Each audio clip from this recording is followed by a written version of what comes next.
This is Tax Pro Nation, the home of independent tax professionals. Find community, maximize your earnings, and live life on your own terms. I'm your host, Jeff Dolan, Vice President of Pronto Tax School. And I'm your co-host, Andy Fry, founder and CEO of Pronto Tax School. My grandfather started Pronto Income Tax in Los Angeles back in 1965. My father and I carried on the family business and became tax business entrepreneurs. I launched Pronto Tax School because I know that given the right training and tools, you too can experience the freedom the tax business can offer. I grew up with a dad who wasn't working all the time, who had time to spend with his 5 children, who could take us to the beach on a Tuesday if that's what he wanted to do. The tax business can be an ideal business for people who want that kind of freedom, but it's got to be done purposefully in order to work that way. And that's why we're here, to help you navigate your journey as an independent tax professional. Don't do it alone. Join the nation. Let's jump in.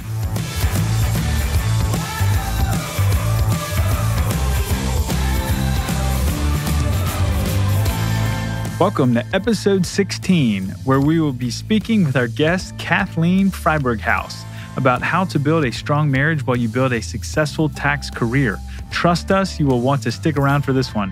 All of the show notes for this episode can be found at taxpronation.com/16. In addition to her other life accomplishments, teaching school for 38 years, obtaining a master's degree in education, and being Tax Pro Nation host Andy Fry's mother, Kathleen Freiburghouse has been married to a tax business owner for more than 40 years. After 4 decades of grueling tax seasons, Kathleen and her husband Kent still have one of the most admired and vibrant marriages around.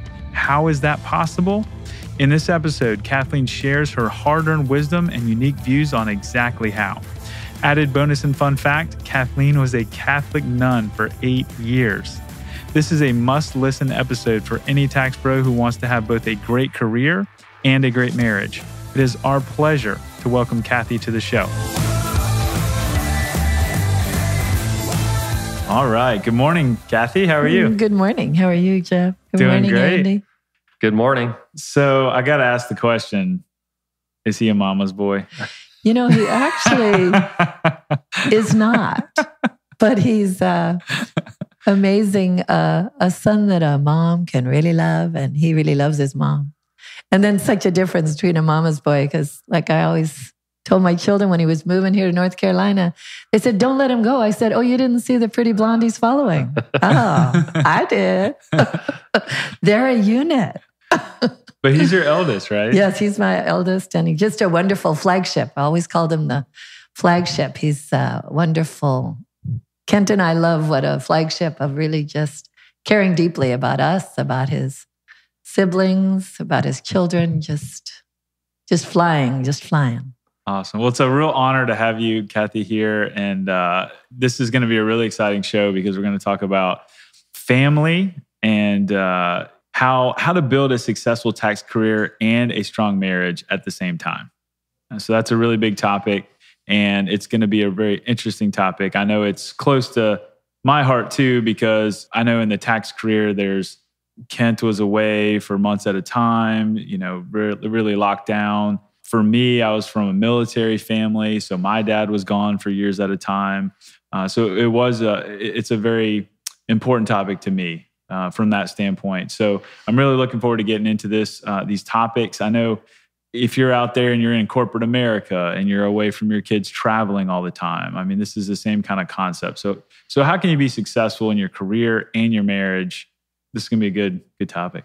Yeah, I think it's something that is probably on a lot of our audience's mind right now, because we talk in our courses about having a family-friendly career and a family-friendly business. And it just feels like one of those things where it's ironic because we think that, okay, I'm getting into this type of career, this tax business, because I'll have flexibility, I'll have more time to spend with my family. But then you're into it and you start getting some success. You start getting busier. And so the thing that you think you're doing for your family is actually taking you to a place where you're not even spending time with your family. And it's just one of those ironies of life that when you sit down and realize it sometimes, and maybe even somebody listening to this right now is in that exact spot, you think, this isn't right. Like, this isn't how it should be.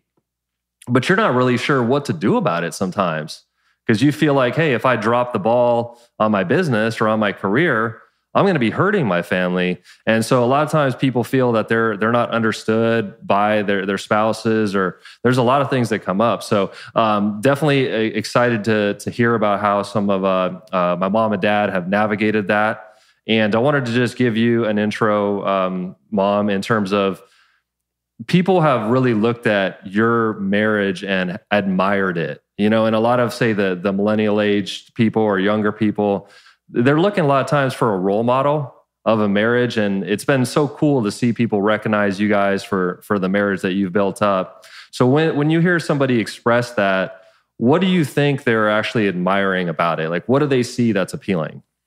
I think that they see two people that really enjoy each other immensely.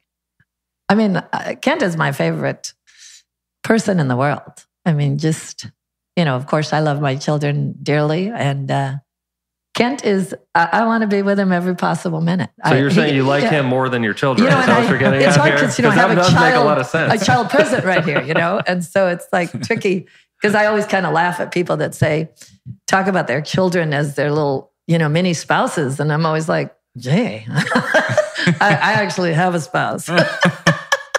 And, I think that's the thing that's so cute. When my husband was sending me away on this little trip, and he's like, oh, I'm seeing you, I'm having a hard time with something. And he's like, my heart starts to break when I see you, and I need to have you at more peace right at this minute. And I said, that's true love. That's like beautiful love, to say that your spouse's joy matters so much to you.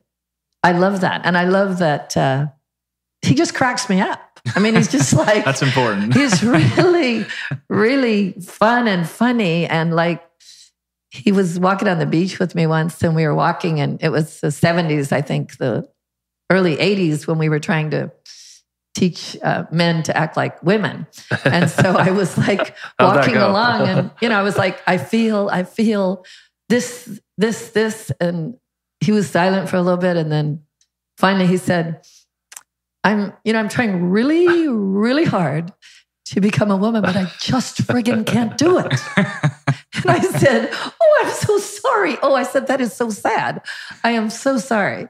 And I realized, and then now when we'll be walking on the beach and I'll see some woman just going, I feel, and the guy just looks just miserable. And I look at him and I go, oh, poor guys. I go, Ken, really, don't tell them that it's possible to be different. Because I realized that I could follow his lead in some of these things, of his ability to just have fun in the midst of pain, and to be able to laugh, and let's go play tennis. And I read that women, when they're asked what do they want most in life with their spouse, they want communication. And they asked men, what do you want most in life? And men said, recreation. And I said, oh, I love that. That's so true. And so to really go with his desire for recreation, that you can actually just go and play tennis in the midst of a family crisis. You can go play tennis. So it's really the fun that people see you guys having that's a big part of why people admire what's going on. So that's something that is kind of counterintuitive. Like, you might expect something more profound than that. But I guess that in its own way is really profound, because that does, it makes the relationship much more fun. Yes, yeah. It's delightful. I mean, it's delightful even in the midst of sorrow, because people say, oh, when we're having a better time in life and everything's going well, then we're going to really have some fun together. And I'm like, well, actually, I'm going to have some fun together right now, because my husband's taught me how. Wow. Because I used to say, we can't really go out on a date. I'm kind of upset with you. And he'd say, well, pretend we're dating. And I went, oh, okay. And then I go and put on mascara and come down the stairs. And we were arguing once on a date, and he said, Kath, here's the thing. Do you realize we're paying like $3 an hour for this argument? I said, it was cheap babysitting those days. And I was like, yeah. You're so right. And he's like, I was thinking maybe we could argue tomorrow for free. And I'm like, that's a good point. And then he said, so I think I'll just tell you everything I love about you. And I went, this is going to be a fun date. And then we did that. And then he was telling me what he loved about me. And then he said, so next time it's your turn. And we've really tried to do that on our little weekly dates of just as you walk out the door, just set aside conflict and just enjoy each other immensely, especially if you're a woman, to actually just enjoy the man being a man and liking to either be able to fix something or let's really not talk about it right now. Let's play. Are you somewhere in your tax career and feeling lost with what to do next? Do you sometimes wish you had a map to show you your next step to reach your full potential as a tax professional? Here at Pronto Tax School, we have developed that guide. We call it the Pronto Path, and we want to share it with you for free. Go to taxpronation.com/path right now. I had some wise counsel when I was dating that, you struggle as a single person. You're trying to find the one, and is this the one? I don't know, and you kind of struggle with that. But he said, do you just enjoy being with the person, no matter what's going on in your life? Do you just enjoy your time? Do you want to just hang out with them? And I think the girl I was dating at the time was like, no. But hopefully she's healthy and happy right now as well. That's right. If you're out there. She found somebody new. And thanks for listening to the podcast. Most importantly. But my wife now, it was undeniable. So, yeah. And you enjoy each other immensely, Absolutely. I imagine. Andy enjoys Jamie immensely. Absolutely. I love seeing that. Absolutely. So, yeah, that is super important. And that's really good insight. So what I want to ask next is about the stressors and kind of the tax career in particular, as you have gone through the years with Kent, going through tax season after tax season, long hours, uneven income. What are some of the things that particularly stressed you guys out that you had to overcome? I think that the thing when you were saying Kent was gone for years, he actually wasn't. And that was because about 4 weeks into the very first tax season, when I was a young bride, I was like, we're not doing this way. You nipped it in the bud quick. I was like, no, actually, I need to see you. I need to be with you. I'll come over to your office and bring a lunch or something. But actually, we need to see each other. It was so funny because the proposal should have been like foreshadowing. I'm an English teacher, so I taught about foreshadowing. And so his proposal really was foreshadowing of his family view of tax business. We're walking on the beach and he says, Kathy, I was thinking, like, if we're still in love in April, do you want to get married? And I said, is that a proposal? And he said, yeah, I think pretty much it is. And I said, well, if you could, maybe firm it up. Because I really... You mean before April firm it up? I didn't really want to accept it if it wasn't a proposal. I thought that would be humiliating because I'd been engaged the year before. And so I was like, I don't want to mistake this for one. But what do you think from his perspective, that it might actually be doing you a favor because he's thinking, well, you may not like being married to a tax professional because you may go through this time period. So maybe in his man brain, he's actually thinking that's something that he's doing you a favor by proposing it that way. He was giving it to me straight. He was really giving it to me straight, as Kent is known to do. And so he said, okay, well, I'll firm it up. Will you marry me? And I said, yes. And he's like, oh, that was good. So we're engaged? And I said, yeah, I think we're engaged. And then he said, that went well. So we kept walking on the beach and we always stop at that window. It's a mirror window and we always stop there now. 40 years later, we stop at that window always and go, oh, this is where it all started. Wow. And I realized in that foreshadowing, it was his understanding, because that's the way his family had done it, that he was literally going to see me in 3 months, that this was December and I'll see you in 3 months. And then, certainly my thing was, not at all. I had no acceptance of that at all. That wasn't, and I had a great sense of my own magnetic power of he really won't be able to just leave me for 3 months. He's pretty wild about me.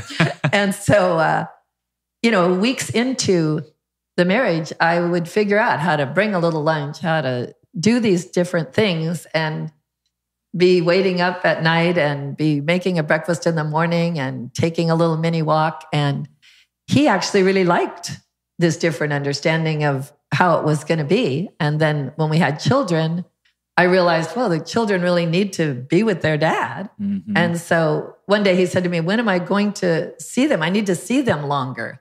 Little boys, little Andy and little Paul. And he said, so I was thinking maybe like, can you give them a later nap? And I'm like, sure. And so I would give them a nap from 3 to 5. And then he would come home at 8 or 9 and play with them from 9 to 11. And when I think of that now, it's pretty amazing to think of that. That really is. And wow. Then we would tuck them in, and it got where little 3-year-old Paul would say, it's not midnight. Why am I going to bed right now? It's not midnight yet.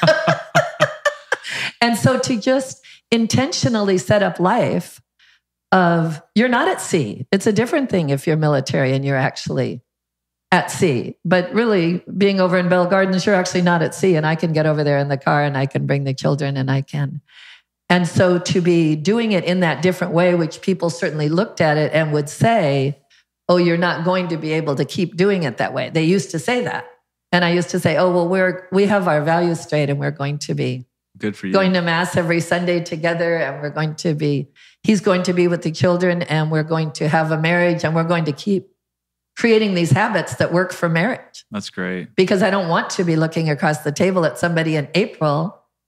You have awkwardness anyway, even if the person has been gone a number of hours. But I don't want to be looking across and have created habits that have nothing to do with intimacy and nothing to do with the ease of marriage.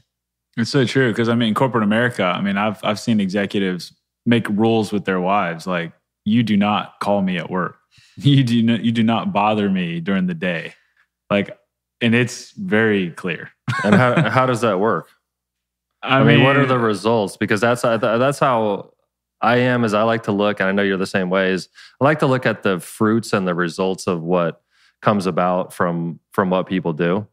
Because there's so many misconceptions and kind of assumptions about, you know, what tax season is like, and people, well, you must never see the person. But I think to actually have the boldness to say, you know what, no, I'm actually going to go about this a different way, and then to kind of come to this point to where you're having a marriage that's admired by other people that are trying to build up a marriage for themselves. You can kind of judge it by the fruits. So, I mean, what would you say, Mom, to somebody that, because it could be either a wife or a husband, you know, that would be married to a tax professional that, like Dad, you know, he's very ambitious in his own way and career-driven and success-driven in his own kind of quiet way.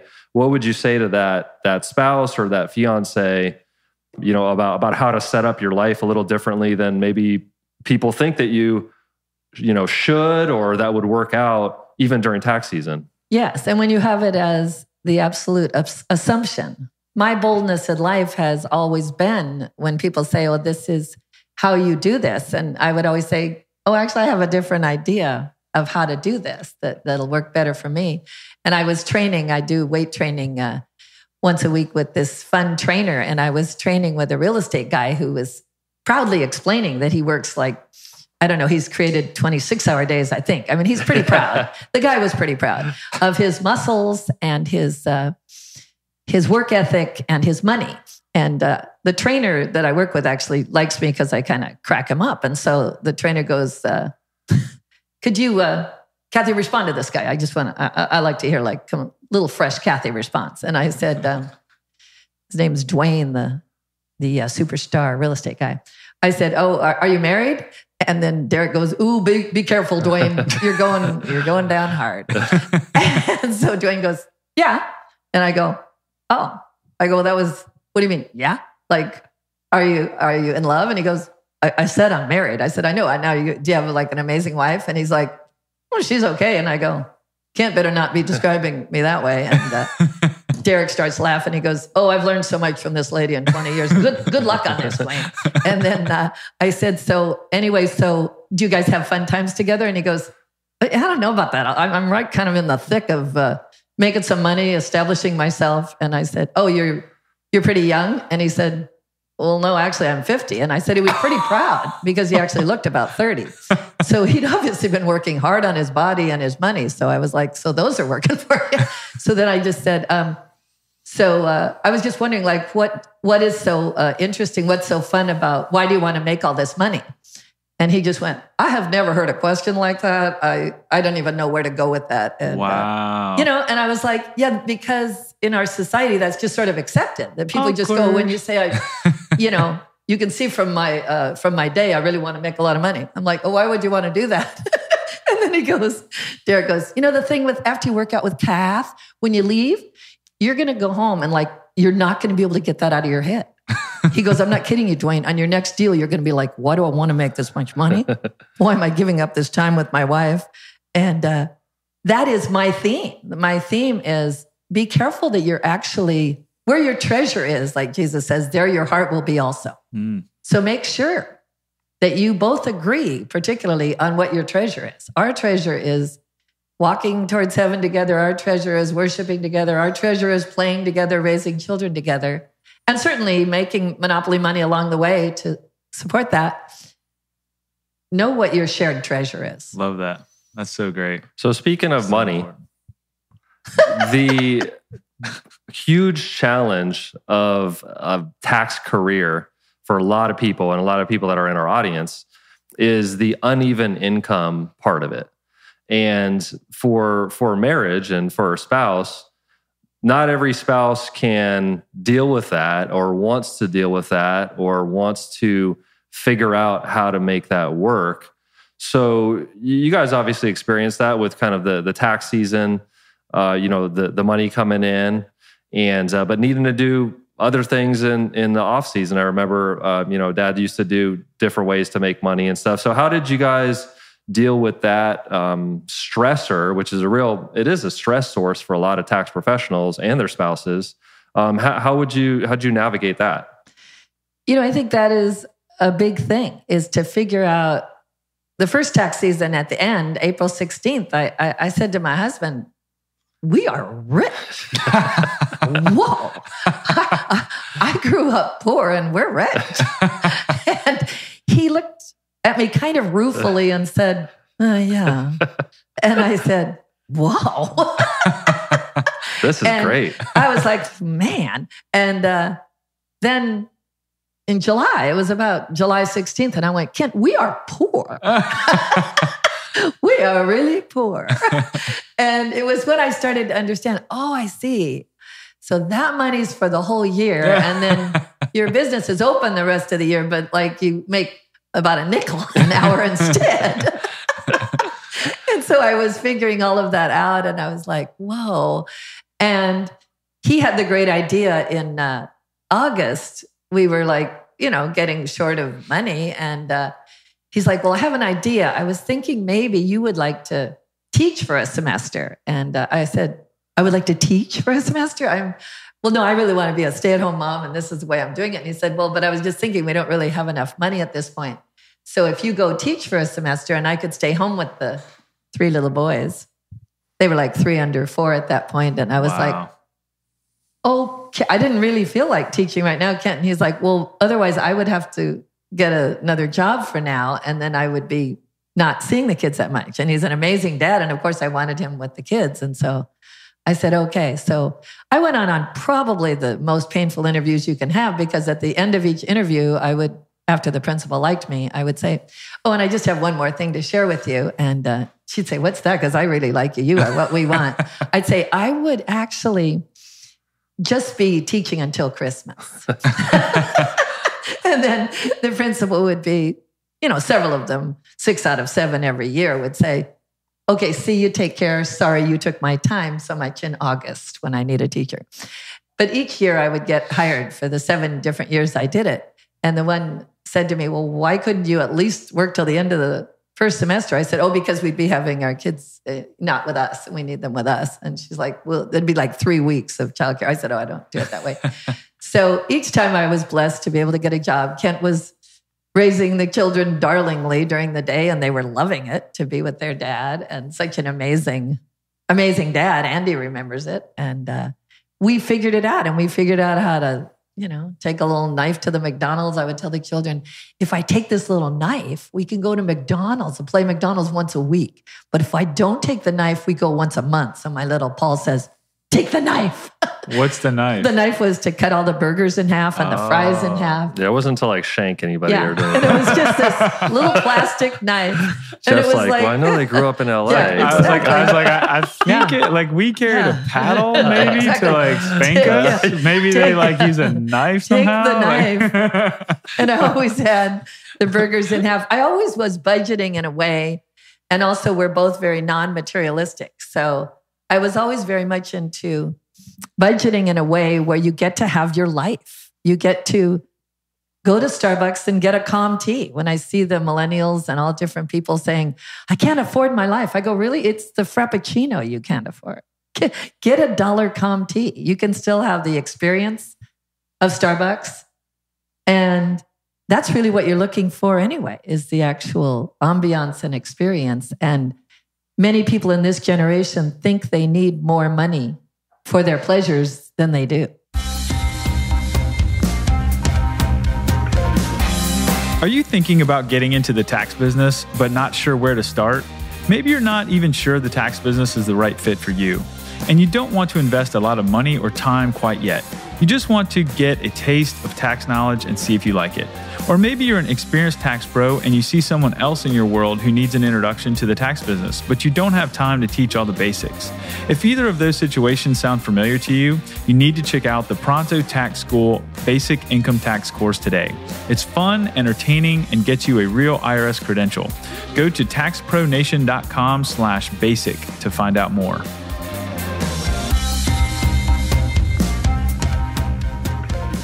It sounds like you had your priorities straight in life, and you didn't let anybody push you around on that. But a lot of people thought that those were actually messed up priorities. Yes, and people thought we were, it's nice to have actually come to a point of being admired, because we were actually, part of the time people were kind of laughing at different choices I made. They used to laugh, my friends, at keeping my children up, toddlers till midnight, and figuring out a way, because I said I want them to have an amazing bond with their dad.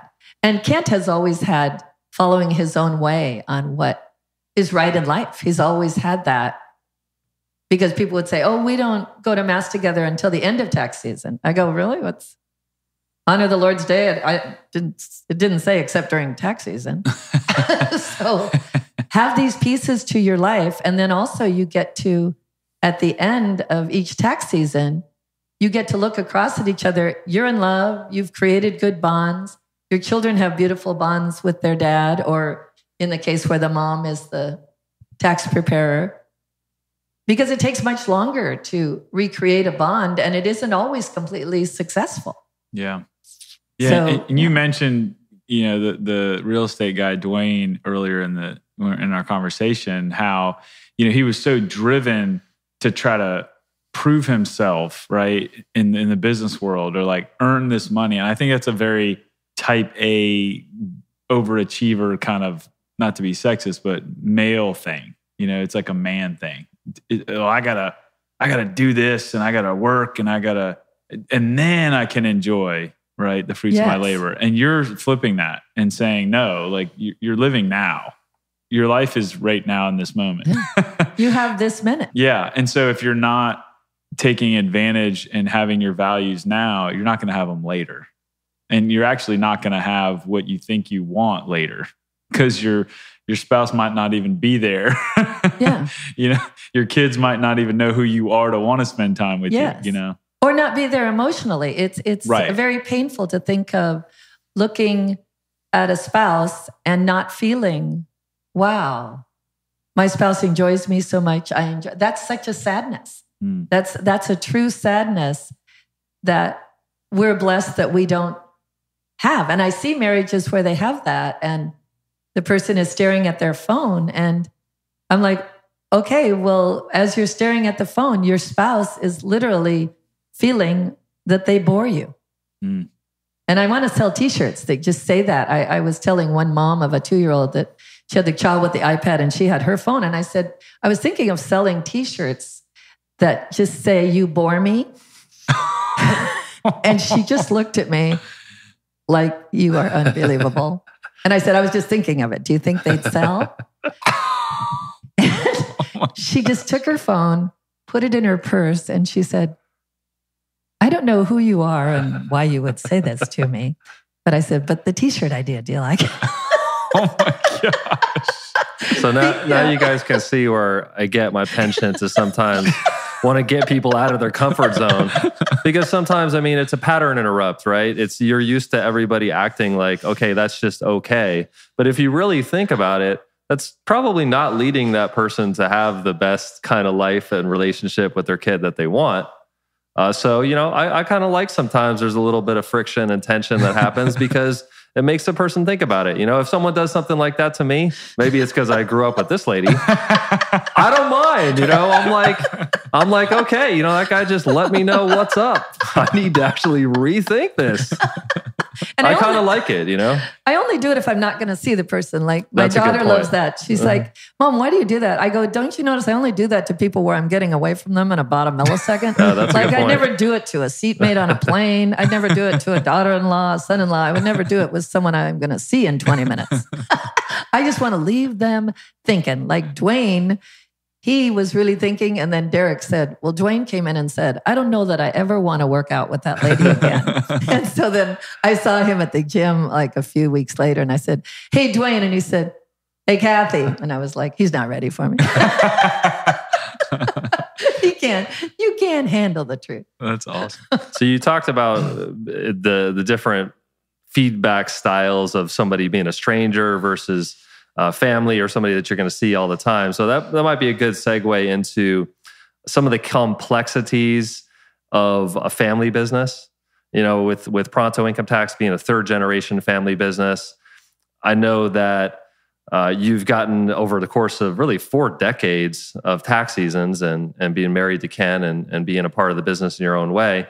You get to see a lot of those complexities and the things that work, the things that don't work. I know that a lot of people in our audience are either in a family business now, where they may work with a spouse, or they may work with their son or daughter, or they want to be in a family business, like leaving their tax business or even training their son or daughter to get into the business. So from what you've seen of being involved in a family business, what have you learned that somebody who's listening to this can take something away from? I think I very much learned. I was employed at Pronto for an hour once. And, I've learned that you really should offload somebody quickly if you know it's not going to go well. And so my husband wanted me to come, and his partner at that time, his brother, had a beautiful, svelte wife that was an amazing accountant, and she was working away. And my husband said to me, Kathy, I want you to come to work too, because Mark has Leoba. And I said, okay, well, I just, had a baby 3 months ago, and I'm a little rounder than I like to be. And like right at the minute, I'm not really liking anybody svelte. And he said, so anyway, I want you to come with me and just bring the baby and file for the day. And I said, file? Wow, I'm not really the kind of person that files. I'm a teacher. So I came with him. I brought the playpen, the stroller, the food. I was even going to bring the high chair, I think. And I was there in the back office. I was relegated to the back office by his brother. And I filed, I think, 2 folders and said, this is so not my style. And then I talked to the baby, played with the baby, took the baby for a walk, took a few calls, had customers come in. And I looked over, and the svelte helper was doing great on her work, and the brother was doing great on his work. And Kent was looking at me kind of like, oh. And I was thinking of my mother's motto. My mother of 8, said, Kathy, anything you don't want to do it extremely, extremely intent and determined, but poorly. And people will dismiss you. And so I was trying to live that out. And pretty soon, I think I was there an hour, Kent came over to me and said, my brother wants you to go home. I'm like, yes, I am so out of here. Bye. I hugged the svelte person goodbye. Went home. I was actually never asked to help there again. All I was ever asked to do was just do the pickups. And I was good at that. And I think the other thing is I learned that it's not a relaxing home. If the person comes in, I've been a long time teacher, and people who would go home and talk about their teaching, I was there once witnessing it, and I watched the spouse's eyes glaze over, like they just couldn't stand to hear another thing about her classroom. Mm-hmm. And I thought, It's okay in little tiny small chunks. You can, share your day. How was your day? That's been like such a mistake of really. Let's not talk. Let's start your day now. Right. Yeah, and so it's a good when you tip. see that, and my husband and I learned to not talk about the business. We weren't in the business together, but also even when Andy was in it, and with my sons, I would say when they're coming and being at gatherings, don't talk about the business. Make sure don't talk about the business. And I think that that's one of the big keys is truly keep it. If you're going to be in that, especially if your spouse is in it or whatever way you do it in a way that still builds the habits of intimacy and closeness and empathy. And you haven't really seen a ton of people, like when I see spouses discussing politics together, even if they agree, I'm like, it's so strident and unpleasant. It doesn't really build intimacy. And so I'm trying to always do habits that will build that. And I wanted Andy to have a great relationship with his dad and his dad to have a great relationship with Andy. And certainly you are in the business. You could talk about the business at certain times when you're together and at the business or whatever. But I think to actually keep those lines straight and keep your focus on what habits are we building that are going to serve marriage and family well. Because if we're building other habits, they're not going to end up serving marriage and family well. And I always want to say to the people too, at the end, your business will all collapse too during the divorce and your pain and you're so depressed. And that's a good point. It isn't like you actually get to choose and then one will be a blazing success, because a happily married person, they do better business-wise. Right. And I think that's a great point because, we learn in the business world about the power of habits and, you're thinking, okay, in my job, I got to do these kind of habits. And then you talk about your health and, everything. But there are also relationship habits that are healthy that you got to put in there. And that's not it's a big topic, I think, especially in the self-help world, but it's not necessarily always put into like your morning routine or your, I got to get up, I got to have my green shake, I got to work out, I got to meditate, you have all these things, but it's not like, hey, I have to be intentional with my spouse, right? Like I have to make sure that I kiss her good morning and welcome her and, tell her how beautiful she is today, right? And yes. I mean, things like that where we don't even think about that as part of our daily routine or habits, right?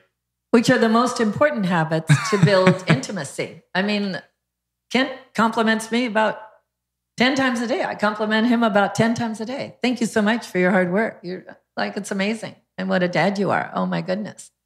And to know how to do that is very key. It's very key to your actual life together. When people say, well, I'm not close, I'm like, okay, well, are you feeding and watering each other? And certainly your husband, Kent, is certainly enjoying life much more because he's a married tax consultant. Yeah. And I think that dynamic also is hard because, you can hear a lot of objections about, well, I don't feel that way to be able to compliment them like that because we're just not close. And it's like, okay, your feelings are misleading you. Your actions lead your feelings. Exactly. You take the action and then you feel it afterward. But I think in our culture, we flip it. We make the thought that, okay, if we don't feel it, then we don't act on it. And it's actually backward. And it doesn't build intimacy because intimacy is actually built on empathy. And empathy is actually, let me see what Kent walking in here exhausted needs right now. Mm-hmm. Let me see what he needs. And then let me give him what he needs in this scene. A kiss welcome from wherever I am in the house and the children welcoming him and creating home being your haven. And it doesn't then just become your haven 3 months later. When people say, well, you must just be so compatible with Kent. I said, compatible? We're not compatible at all. I go, that's hysterical. Who's compatible? I go, people are different human beings. People will say, we're so different. I go, yes, that's actually true of everyone. I mean, it like cracks me up when the people would say that. They'd say, oh, about my students, I have 2 children. They're so different. I go, yes, they are different people. It's a myth. the idea that shared values as far as golfing together, really, and edging lawns together when we'd be leaving for Mass and, getting all the children in the car, and then I'd see the people edging their lawn together, and I used to go, this is such a better way to bond than edging your lawn together. So certainly you have to figure out what you're united on.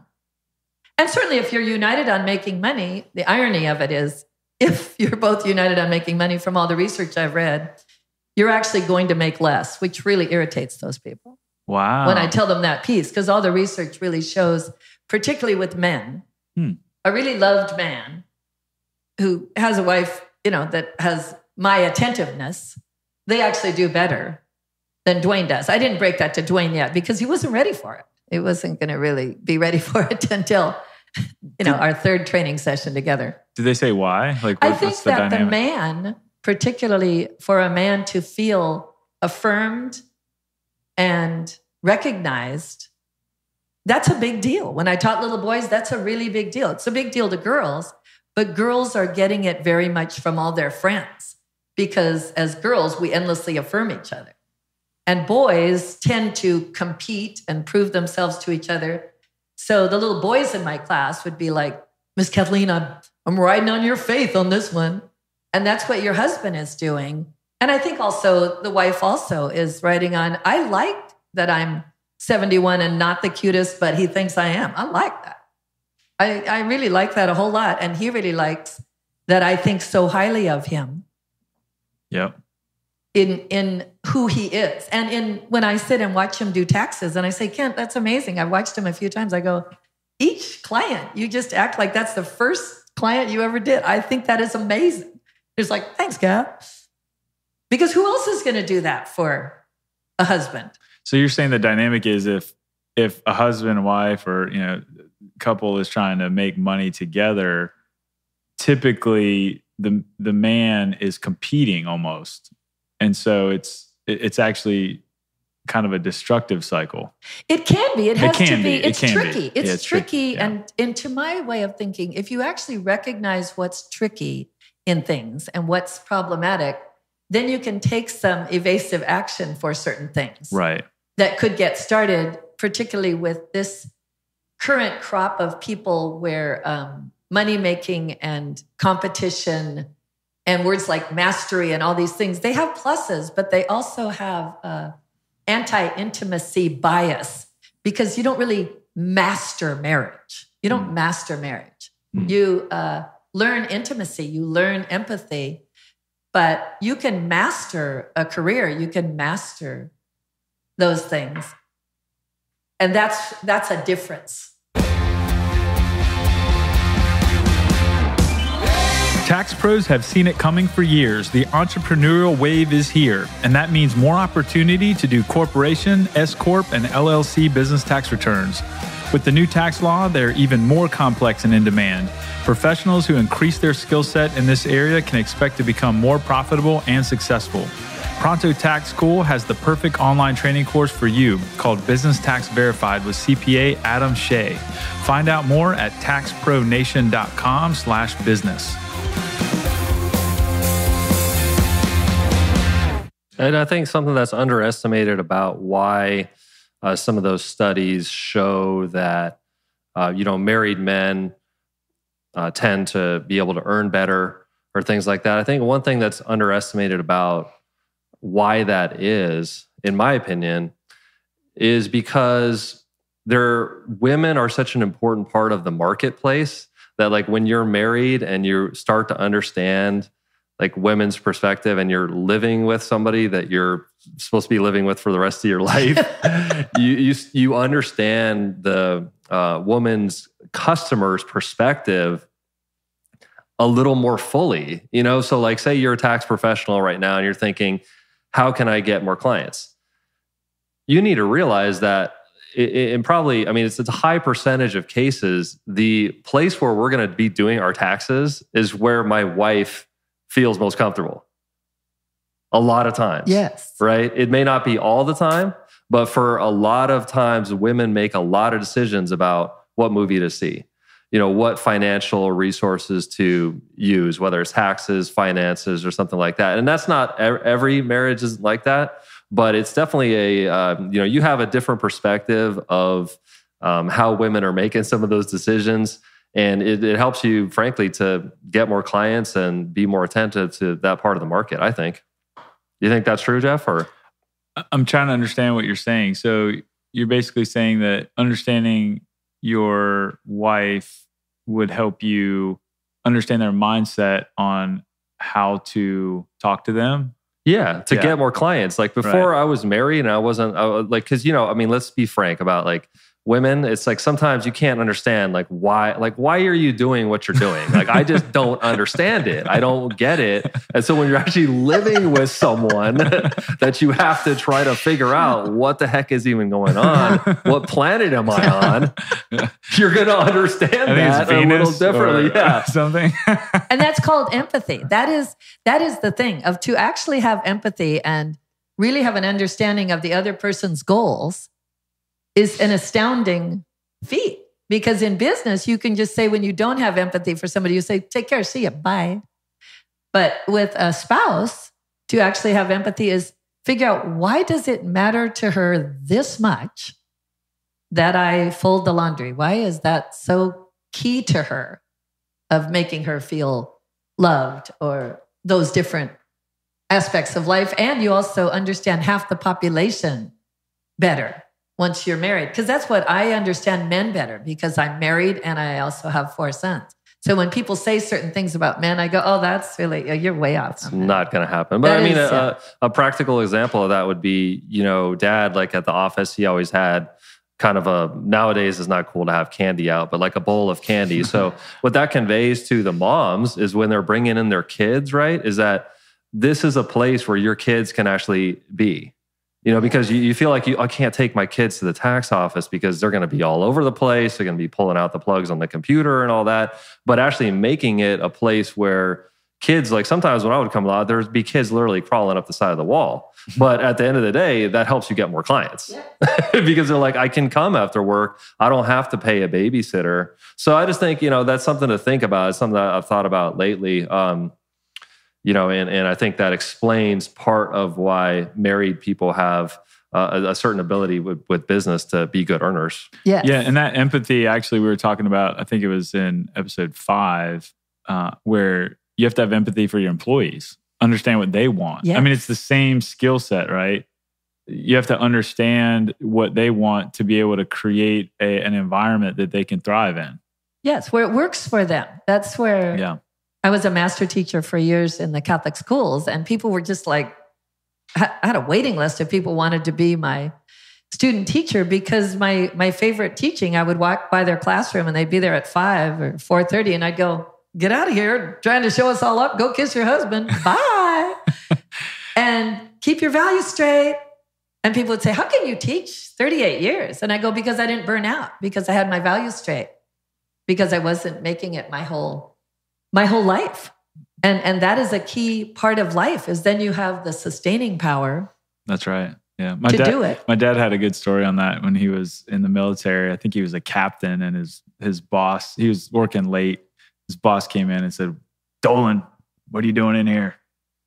Oh, sir, I'm working on reports or whatever. He said, there's only 2 reasons why you're staying late. You're either brown-nosing me or you're bad at your job. Get out of here. I love it. That's management right there. That's cool. That's good leadership. Yeah. And I heard Ken on the phone during tax season, and something I absolutely loved was it was the thick of tax season. They needed every single consultant there. And I hear him on the phone and he's like, no, stay out until you feel better. No, do not come in. And we'll be fine. We'll be fine. Okay. We'll be fine. It'll all go on, and take the time you need. And I was currently working for a principal that was, saying, you have pneumonia? Come on in. Oh. And so that's why people work for Kent for 30 years. Right.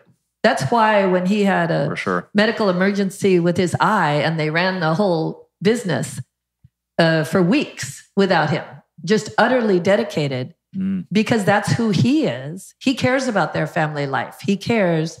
The employer needs to care that they are helping their employees' marriages be together, that he learns the name of all his employees' children, that he asks about their children and takes the time to do that rather than, no, we're at work right now. It's like people aren't separated that way. That employee is thinking about his son. And so for Kent to be saying, how's your son doing? How's your son doing? And there are employers that say, I can't really take the time for that. I might do that after 5 o'clock, ask how his son's doing. And for him to hear, how's your son doing? One of our employees was saying that about, that's why Kent, I'm so dedicated to Kent, because he is dedicated to all of us. Yeah. And that's rare. That really is. So I think one way to close up this episode, first of all, thanks a lot, Mom. Really appreciate you sharing. So I know this is the kind of stuff that can really make a great impact for some people that are listening, and everybody that makes a change in some of these areas, it ripples out to so many different ways. So you have the power to, if you're listening to this, if this is resonating with you, to do some things differently. And so with that point, let's say I'm listening to this because some of the things that you're saying, it's getting me out of my comfort zone because I'm doing a lot of things wrong. I'm like, maybe you're not greeting the person properly when they walk in the house. Maybe you are talking about work all the time when you're on a date and you're wondering why it all goes to crap. Maybe you're not carving out time. Maybe you are answering, people from your tax school forgot their password and you're answering emails while your wife's talking to you. I mean, and you're just like... Maybe somebody out there is doing some of those things. So do you think that it's something that you can improve on over time? And so for people that are listening that maybe aren't doing everything perfectly, like where would you start? You say, I like the idea of this, but I'm not there yet. Where can I start to move to a better spot? And what I love about that, I learned it years ago in teaching because I actually really loved teaching. And I particularly loved it when I found out, choose the easiest change first and make it the most minute change. And I started doing that in my classroom. And I remember the principal, I was a pretty young thing. And I was, I guess, kind of God's gift to humanity in regards to my creativity. But I guess the classroom wasn't in like perfect organization. And so the principal said to me, you're the best teacher I've ever seen in my life. And once we get the classroom control going, there's going to be no stopping you. And I remembered that 40 years later when she was at her jubilee, pointing me out as the greatest teacher that ever lived. And I told everybody, well, she had a perfect way that she said it to me because she didn't say, your classroom's out of control. It's chaos. You will never be able to do this.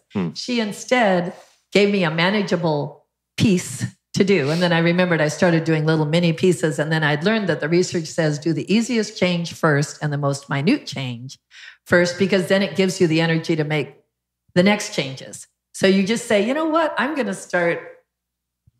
looking at these things that I agree with the speaker about what would go better. I'm going to find a minute change I can do. I'm going to give my husband a kiss as he leaves in the morning and, a longer kiss, really. Like just as I said to Kent once, I'd actually would need a longer kiss, and that like cracked him up totally. And then I was like, okay, but when you're done laughing, I actually need the longer kiss. And so to do a romantic kiss as the person leaves in the morning when they return, that's a minute change. And then usually with my like sort of interesting ideas in life of the last years, then research then holds them up, because now there's really interesting research on people that greet each other when they leave and when they come back. Those are some of the marriages that stay together. Well, I actually knew that years ago. And the change of, some people say, well, maybe we'll start worshiping together. That's 99% of those marriages stay together if you worship together every Sunday. So my suggestion is take a minute change and make it and then run with it. Like, wow, I made that minute change. I can now make another minute change and see how that goes. And then you start creating an energy that has to do with creating habits that build your marriage, build your family. Yeah, and I think the research shows that backs up what you're saying. And also, I know with the One Thing team, Gary Keller wrote a book called The One Thing. They talk about how it takes 66 days to create a habit. I forget who the original researcher was, but and to start small, right? Whatever it is, I think one of the examples was, I want to start flossing my teeth. And instead of saying I'm going to floss my teeth every night, being the small thing, it's like, I'm just going to floss one tooth. I love it. Because what it gets you to do is like, you're in the bathroom, you got the floss out, you're in the mirror, and you're like, all right, one tooth. And you're like, all right, I guess I can do the rest of my mouth now. That's so true. And I love that. And the energy of intentional behavior is such a compliment to the other person. It's such a compliment to my husband when he keeps asking me to hike. And I keep saying, I'm afraid of the mountain lions. I'm afraid of the bears. And then I see him leaving on the hike again by himself. And when I was young, I didn't care about the mountain lions and the bears. I hiked with him. And he turns to me and I go, Ken, I'm going to hike with you because I'm more afraid of not having these fleeting years with you, of taking a hike with you. We can dive some mountain lion together. And then we're on the hike and I'm like, wow, this means so much to him. This means so much that I'm up here at Chantry Flats and brave enough to say, that's not a priority to me. My fear is not the priority. My closeness to you. He was the happiest camper you've ever seen. And the happiest hiker. I never want to camp. Take me to a hotel. His mother said, "Gotta draw the line somewhere." You pretended you liked backpacking. I go, oh yes. We were in a tent sleeping in the forest together. That was what I liked. And then we got married. I'm fine. That's tiny awesome. Tiny changes that God helps you make. Because also, I truly believe marriage is God's work. That it is God's work that He's doing of giving you this amazing helpmate. I don't think of it as soulmate the way they say soulmate, because the soulmate generation keeps talking about, and together we're going to buy a BMW. I'm like, really, that's not like, doesn't hold you together as much as some other goals. Yeah. Well, awesome. Well, Kathy, this has been a pleasure. I'm sure the listeners have just loved spending time with you. So thank you. I have as well. It's been great. Oh, thank you. Love to do it. Thanks, Mom. Appreciate the time. And it's definitely been a little different episode than some of the episodes we've done. Now you guys can see that why some of the ways that I am, and where I learned some of my own habits. So, but really appreciate it in terms of being able to build a marriage while you're building your career. I know, Jeff, for you, it's really important. For me, it's really important. And for a lot of our listeners, it's really important. So this is probably some stuff that you don't hear in business education, but I wanted to make it a priority to get this on the podcast, because it's something that actually can make a huge impact for a lot of our listeners. So I really appreciate it, Mom. Thank you. Thank you. Absolutely. Thanks for letting me. Take care. All of the show notes for this episode can be found at taxpronation.com/16. Don't forget, if you are wondering where you are on your tax career journey and what the next step could be, we have created an infographic of the Pronto path so you can see all of the steps in one place. Go ahead and download that at taxpronation.com/16 as well. We hope this episode made your marriage a little bit easier and your business a lot more profitable. Take care.